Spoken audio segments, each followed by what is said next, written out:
the founder of Tiger 21, Michael Sonnenfeldt, joining us. So let's just start with what everybody wants to know. Why has Tiger 21 decided to start operating in Israel right now, especially given those investor fears that I was talking about surrounding the Israeli government? So Tiger 21 is about 23 and a half years old. We're in about 46 or 7 cities around the globe, and we've identified 60 cities where our members either want to live, want to work, want to invest, or want to play. And so by opening in Tel Aviv, this is an opportunity to make connections that many of our members have individually, but now we'll have to the new Tel Aviv Group that's being formed. What industries and sectors in Israel's high-tech scene specifically stand out the most to Tiger 21? So Tiger 21 members, the largest allocation is 31% to private equity. And within that is a growing venture capital allocation. This is the biggest allocation over the last 10 years to change. Also, public equity and real estate. And in the private equity area, obviously the high-tech area in Israel is something of amazing interest. We have a lot of members who are just fascinated with the fact that Tel Aviv and Israel now is the 5th largest producer of unicorns, and it's an amazing ecosystem. Now, are there any particular Israeli companies that Tiger 21 has decided to invest in, or at least you believe stand out the most right now? So we're not an investor. Tiger 21 is an organization of investors.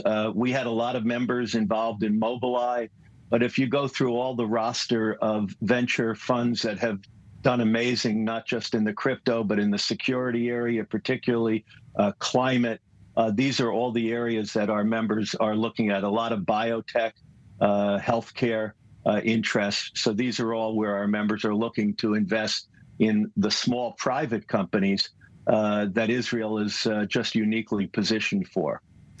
What is Tiger 21's current outlook on the economy? I mean, where does the group also suggest investing to those who are watching right now? You know, whether or not it's sectors, specific companies, you name it. Sure. So one of the things we do is we have 1,300 members around the globe who are all entrepreneurs who have mostly sold their business. That's really what Tiger is built for.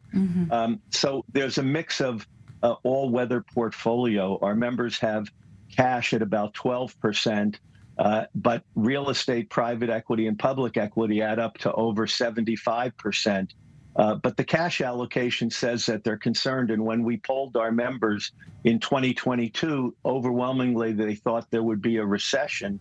Those fears have abated a little, but still carrying high amounts of cash for an unexpected downturn. What is the expectation, at least within the next year, in terms of what we can expect for the global economy and also specifically here in Israel? So our members invest all over the world. And when we're opening in Israel, it's not simply to give members outside of Israel more knowledge about Israel, but also to give Israeli investors who are already invested around the globe access to members around the globe who are in those markets. Our members are pretty split. I'd say they're slightly pessimistic about the economy. So they're on a footing with 11%.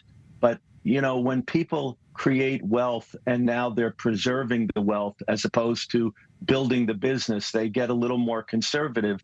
So as an example, many people who are building companies have debt, but most of our members don't have any debt because they want to sleep well, not just eat well.